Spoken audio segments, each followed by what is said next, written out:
नमस्कार, स्वागत आपका। आपके साथ मैं हूं राजेंद्र देव। अगर फुर्सत मिले पानी की तहरीरों को पढ़ लेना। हर एक दरिया हजारों साल का अफसाना लिखता है। बशीर बद्र साहब ने यह शेर लिखा होगा तो सोचा भी नहीं होगा कि इस बहाने बाढ़ से बदहाली की दास्तां भी सुनाई जा सकेगी, दिखाई जा सकेगी। सुनाना भी आपको है, दिखाना भी आपको है। हम चाहते हैं वो भी सुने, वो भी देखें। इससे पहले कि आप भी शाराना फिजा को महसूस करने लगें, आपको यह रिपोर्ट दिखाते हैं।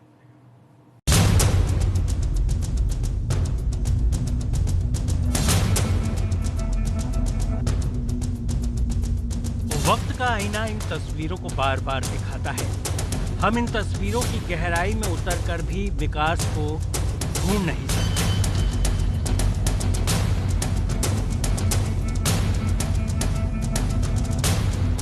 लेकिन सच ये है कि इन तस्वीरों को आप तक लाने में हमें जोखिम उठाना पड़ता है। कभी नदियों की लहरों पर दौड़ना पड़ता है, नावों के सहारे,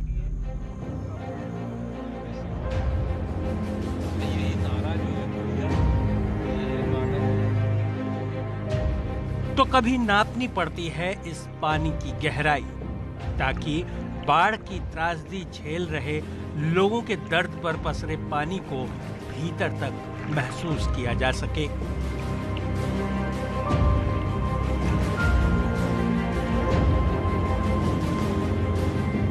नदियों के इस उफान पर जिलों का नाम नहीं लिखा होता, लेकिन जिन नदियों के भरोसे जिले होते हैं उनकी पहचान होती है। शिकार भी उनका यही होते हैं। बाराबंकी में सरयू की बढ़ती चौड़ाई ने कई गांवों को उजाड़ दिया है, या फिर इतना ही रहम किया है कि उनके घरों के पाए नहीं उखड़े हैं।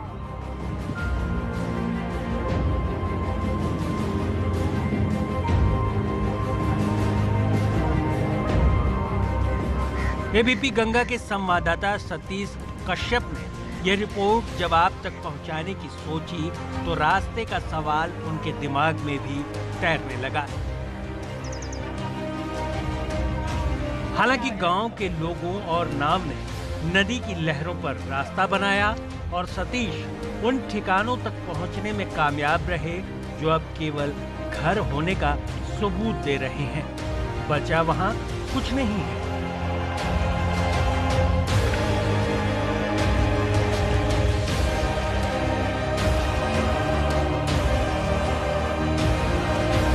तो कहीं ना कहीं यहाँ तमाम सारी मजबूरियां हैं। आप देखिए कि हमारे जो है कमर से नीचे तक पानी यहाँ भरा हुआ है। और बात करें अगर बाराबंकी के 3 तहसीलों की, तो रामनगर, सिरौली, गौसपुर और फतेहपुर के सैकड़ों गांव, हजारों कहें तो हजारों गांव इस बाढ़ की विभीषिका से प्रभावित होते हैं। कायदे से जहां प्रशासन को पहले पहुंचना चाहिए था, वहां एबीपी गंगा पहुंचा है। तो लोगों ने अपना टुकड़ा भी बताया। इनको हम दिखा नहीं सकते हैं, ये इतना चल नहीं पाएंगे। बाकी आप नाव देख लीजिए, हर चीज देख लीजिए, हमें इतनी मजबूरी है हद से ज्यादा।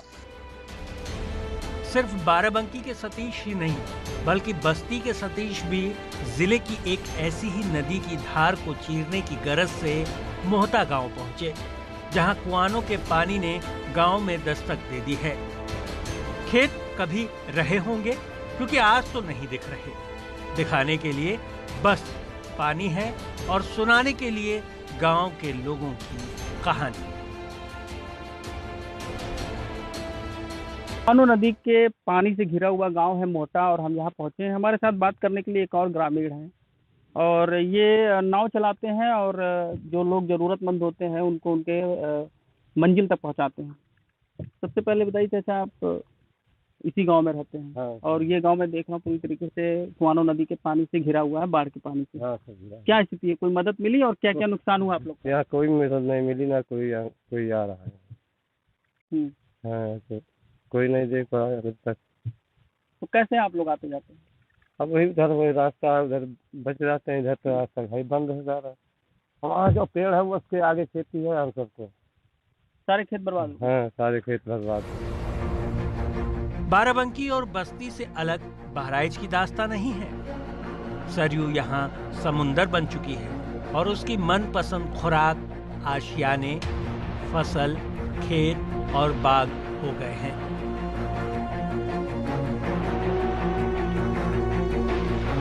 तट फैलकर इस कदर चौड़ा हो चुका है कि आंखें फटी रह जाने वाला मुहावरा भी अफसोस करे।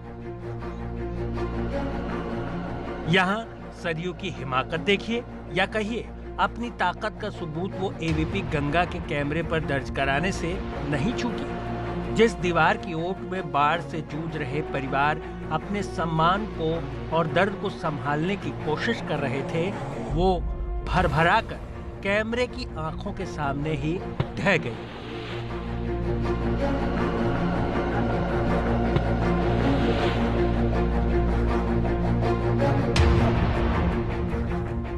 ऐसे कि उसे न गांव वालों के दर्द की फिक्र है, न एबीपी गंगा के कैमरे की।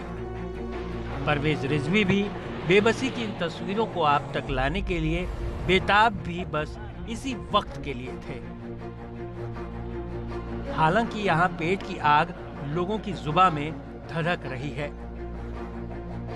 तो किसी के आंसू ही इस पानी में मिल जाना चाहते हैं।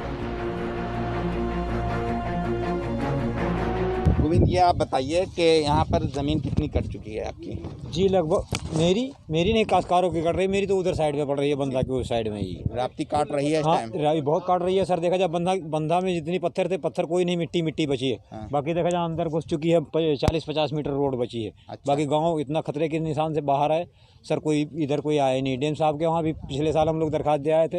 हाँ। सर डीएम साहब बोल रहे थे कि ये प्रशासन से ये बंदा मंजूरी है, ये हो जाएगा। बहराइच को तोड़कर बने श्रावस्ती जिले में भी राप्ती दूसरी नदियों से मुकाबला करने में पीछे नहीं है। बेबसी का मंजर यहाँ भी दूसरे शहरों जैसा ही है। बाढ़ की ऐसी तस्वीरें किसी सरकारी कार्यक्रम का हिस्सा नहीं होती, बस एक बेहिसाब पानी की गवाह होती हैं। मगर सोचने की बात यह है कि इस पानी से यहाँ के बाशिंदे तो पानी पानी हो जाते हैं, लेकिन इसी जिलों में बैठे अधिकारी पानी पानी नहीं होते।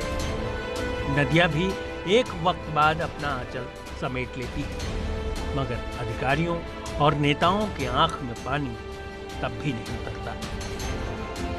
एबीपी गंगा के लिए बाराबंकी से सतीश कश्यप, बस्ती से सतीश श्रीवास्तव, बहराइच से परवेज रिजवी के साथ श्रावस्ती से अम्मार रिजवी की रिपोर्ट।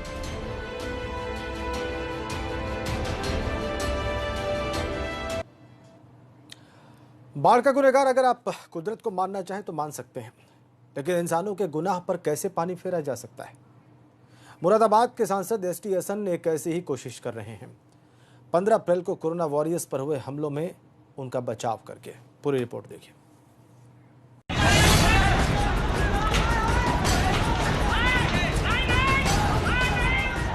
15 अप्रैल को मुरादाबाद के नवाबपुरा की ये तस्वीरें आपके ज़हन से उतर गई होंगी। पुलिस वालों की हांफते दौड़ते इन तस्वीरों का सबब कोरोना के खिलाफ जंग में उतरे कोरोना वॉरियर्स को बचाना था, लेकिन अचानक हुई पत्थरों की बारिश ने पुलिस और कोरोना वॉरियर्स को संभलने का मौका नहीं दिया था।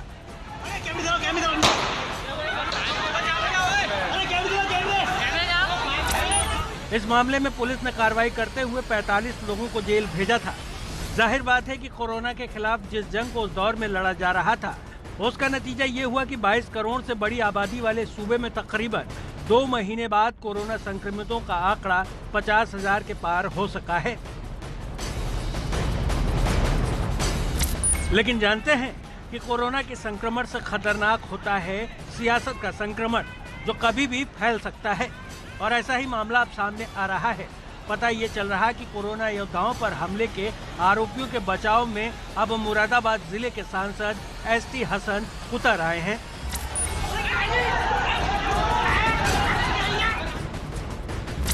इसके लिए सांसद हसन ने समाजवादी पार्टी के एक प्रतिनिधिमंडल के साथ एसएसपी से मुलाकात की है और अब सफाई पेश करने की कोशिश की है। हसन का कहना है कि जिन लोगों ने पत्थर बरसाए थे, असल में उनका निशाना दंगाई थे, न कि पुलिस या डॉक्टर।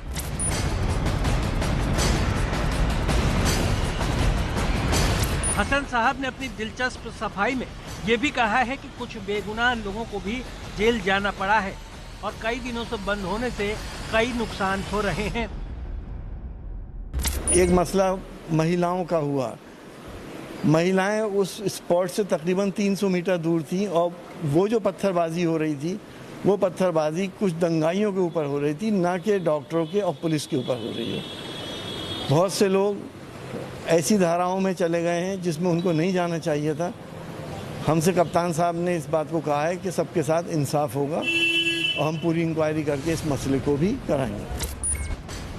सांसद हसन के साथ एसएसपी से मिलने वालों में 4 विधायक, सपा जिलाध्यक्ष भी शामिल रहे। हसन का दावा है कि एसएसपी ने उनसे वादा किया है कि वो इस पूरे मामले की जांच कराकर इंसाफ बुलंद करेंगे।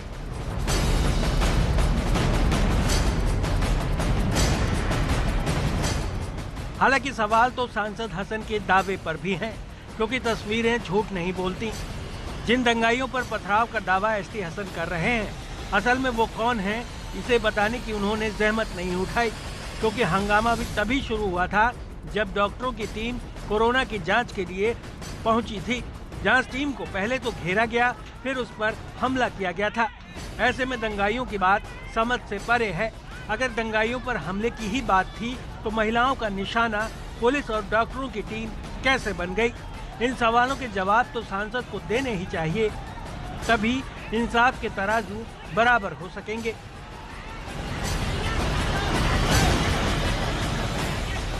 मुरादाबाद से उबैदुर रहमान के साथ ब्यूरो रिपोर्ट, एबीपी गंगा। सियासत किस करवट बैठेगी कोई नहीं जानता।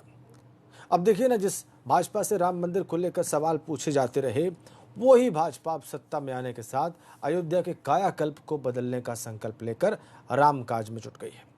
अयोध्या में राम मंदिर के लिए भूमि पूजन से पहले हलचल बढ़ गई है। हालांकि इन सब के बीच विवादों की गूंज भी सुनाई दे रही है, लेकिन माना यह जा रहा है कि राम जी सारी बाधाओं से पार लगा ही देंगे।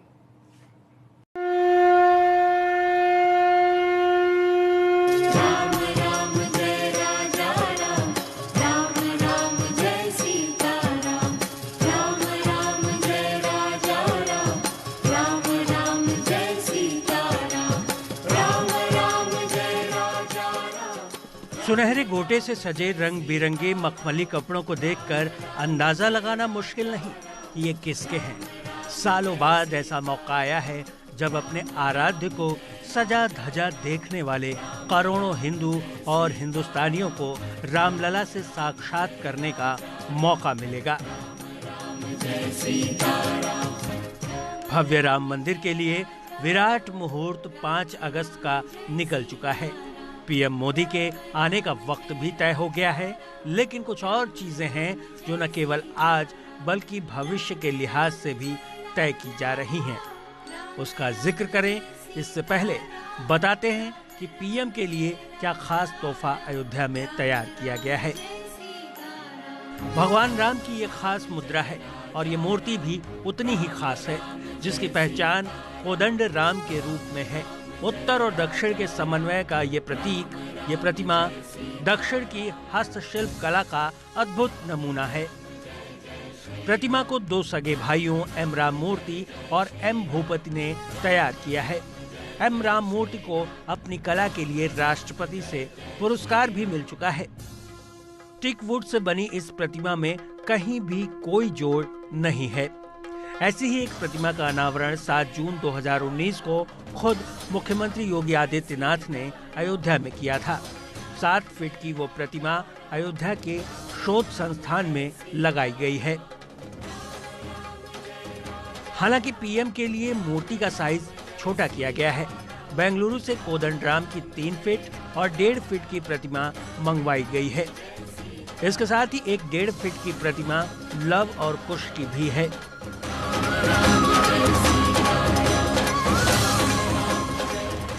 अब बात उस सबसे अहम मुहिम की, जिसके जरिए अयोध्या के विवाद को हमेशा हमेशा के लिए खत्म करने की तैयारी है।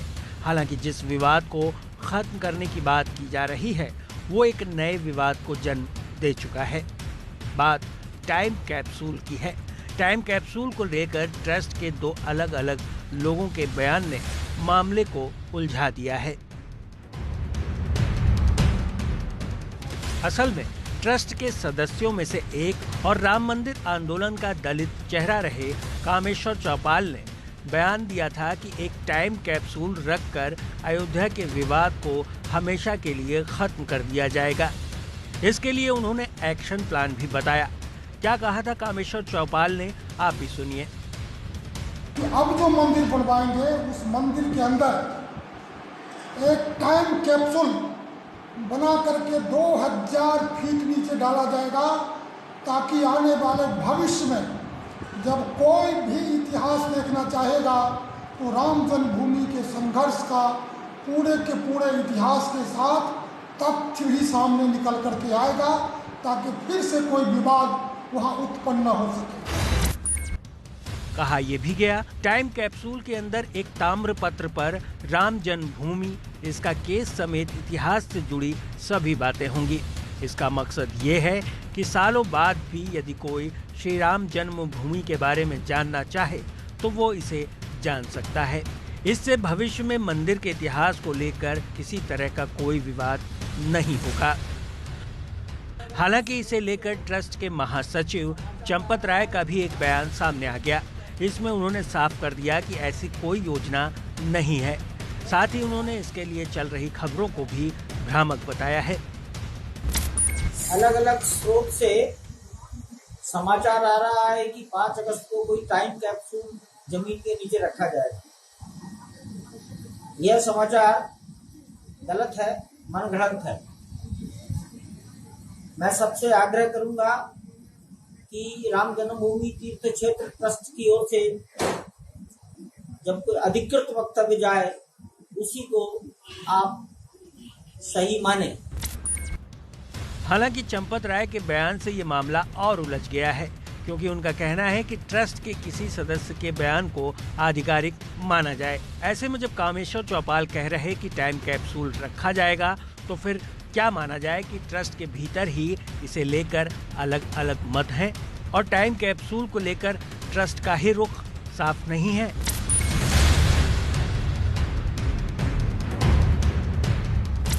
कुल मिलाकर अयोध्या को लेकर पहले से ज्यादा सावधानियां बरती जा रही हैं, ताकि विवादों की कोई गुंजाइश न रहे।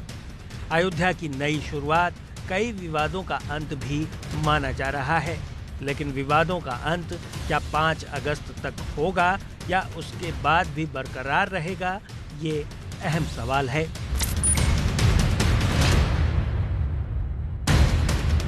रिपोर्टिंग आप तक पहुंचती रहेगी एबीपी गंगा के जरिए।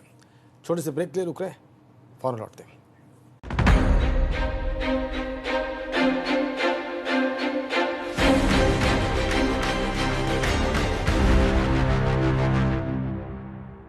कैंट के नेक्स्ट जेन आरओ में जरूरी मिनरल्स बने रहते हैं और मिलता है डिजिटल डिस्प्ले प्योरिटी का। तो आप कैंट का नेक्स्ट जेन डिजिटल आरओ कब ला रहे हैं? इस प्राइम डे।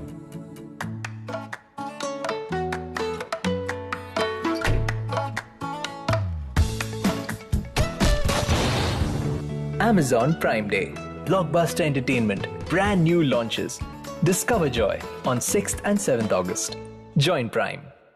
दवा इंडिया आई है। यहाँ पर हाई क्वालिटी जेनरिक दवाइयाँ मिलती हैं, जिनका दाम ब्रांडेड दवाइयों से बहुत कम होता है। जेनरिक दवा के लिए सिर्फ दवा इंडिया।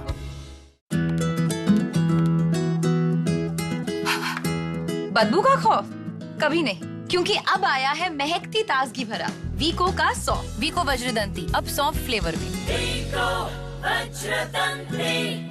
गेल उत्कर्ष सुपर 100 उत्तर प्रदेश और उत्तराखंड के मेधावी एवं निम्न आय वर्ग के छात्रों के लिए इंजीनियरिंग प्रवेश परीक्षा हेतु 11 महीने की निःशुल्क आवासीय कोचिंग। ऑनलाइन परीक्षा के लिए रजिस्टर करें www.csrlopentest.in। अधिक जानकारी के लिए कॉल या व्हाट्सएप करें 7987749483 7355520443। जब पसीने वाली खुजली सताए तो आप न रह पाए, इसलिए अपना ये एंटी फंगल पाउडर अब्सॉर्ब। इसका डबल एक्शन फॉर्मूला पसीना कंट्रोल करे, खुजली रोके। तो अब खुजली नहीं, अब्सॉर्ब करो। इनसे भी तो पूछो ये क्या पकाएंगे। Laddu, kachori, jalebi, everything, all dishes we have. इनकी तो बातों में ही स्वाद नहीं है, खाने में कैसे आएगा? स्वाद इज वेरी इम्पोर्टेंट। तो स्वाद आएगा कैसे? बिट्टी जी, ज्ञान देसी घी से। उत्तर प्रदेश और उत्तराखंड का अपना Hindi news channel ABP Ganga अब उपलब्ध है डिश टीवी के चैनल नंबर 712 यानी 712 और D2H के चैनल नंबर 888 यानी 888 पर। देखते रहिए एबीपी गंगा, खबर आपकी, जुबान आपकी।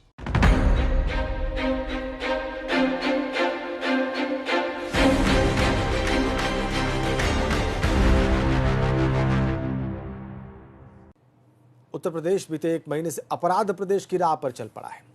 अपहरण जैसे गुनाह जो बिहार की पहचान हुआ करते थे वो उत्तर प्रदेश में दर्ज किए जा रहे हैं।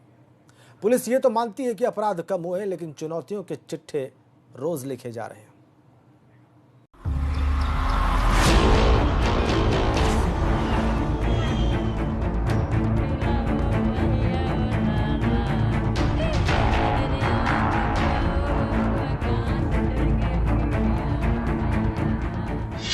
किशोर को अगवा कर कत्ल।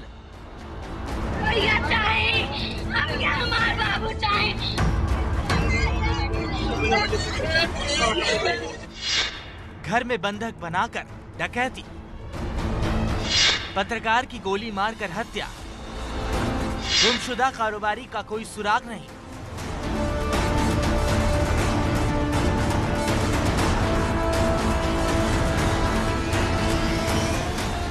अगवा शख्स की हत्या।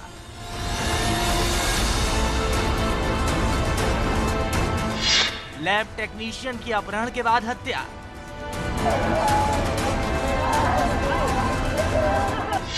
ग्यारह साल का मासूम गुमशुदा। उत्तर प्रदेश की जमीन पर गुनाहों का ये वो चिट्ठा है जिसने पुलिस, प्रशासन और सरकार की नींद उड़ा रखी है। इसमें कई गुनाह ऐसे हैं जिसके नतीजे पुलिस की तफ्तीश से पहले आ चुके हैं। इन नतीजों का अंजाम ये है कि पुलिस लकीर पीटती रह गई और बदमाश अपने इरादों में कामयाब या नाकाम रहते हुए गुनाहों की खौफनाक इबारत लिखते चले गए हैं।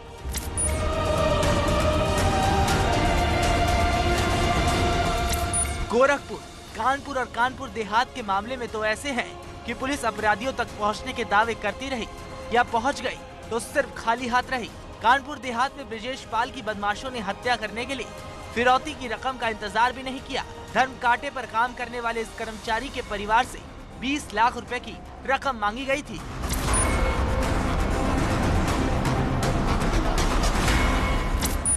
गोरखपुर में भी बदमाशों ने 4 करोड़ की फिरौती किशोर को अगवा करने के बदले में मांगी, लेकिन यहाँ भी फिरौती का इंतजार किए बिना बदमाशों ने किशोर को मौत के घाट उतार दिया, जिसके बाद पुलिस बदमाशों तक पहुँच गई।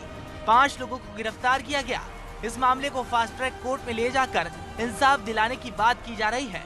हालांकि यह गोरखपुर पुलिस पर उठे सवालों के जवाब में पुलिस वालों पर कार्रवाई भी की गई है। कुछ ऐसा ही मामला कानपुर के लैब टेक्नीशियन संजीत यादव का रहा, जिसमें पुलिस ही कटघरे में आ गई क्योंकि पुलिस ने यहाँ पैसे भी दिलाए। आरोपियों को रंगे हाथ पकड़ने का दावा किया, लेकिन बॉडी आज तक हाथ नहीं आई है। आंकड़ों की बाजीगरी में माहिर उत्तर प्रदेश पुलिस के अफसर भले ही सरकार और जनता को फील गुड कराने की कोशिश कर रहे हो, लेकिन उनकी यह कोशिश बेखौफ अपराधियों और हो रही अपहरण, लूट, डकैती की घटनाओं के आगे बेईमानी साबित हो रही है। आंकड़ों की बाजीगरी में उत्तर प्रदेश पुलिस दावा करती हो कि योगी सरकार आने के बाद अपराध में कमी आई है, लेकिन साहब जनता तो अपराध और अपराधियों के आगे त्राही त्राही कर रही है। शाम को महिलाओं का निकलना मुश्किल हो रहा है। व्यापारी सकुशल अपनी दुकान से घर चला जाए तो गनीमत है। यानी गोरखपुर से लेकर बांदा तक, गाजियाबाद से लेकर गाजीपुर तक हर तरफ क्राइम कंट्रोल के फ्रंट पर यूपी पुलिस फिसड्डी साबित हो रही है। ये सारी घटनाएं महज महीने भर के भीतर की हैं, लेकिन पुलिस का दावा सुनने के बाद आप हैरान रह जाएंगे या फिर ऐसी गुणागणित में फंस जाएंगे कि सरकारी आंकड़ा आपके भरोसे से परे हो जाएगा। लेकिन आपको सुनना भी होगा और यकीन भी करना होगा। 2019 और 2018 का तो 19 के तुलना में इस वर्ष डकैती के केसेस में 37.74% की कमी आई है। लूट के केसेस में 44.17% की कमी आई है। हत्या के मामलों में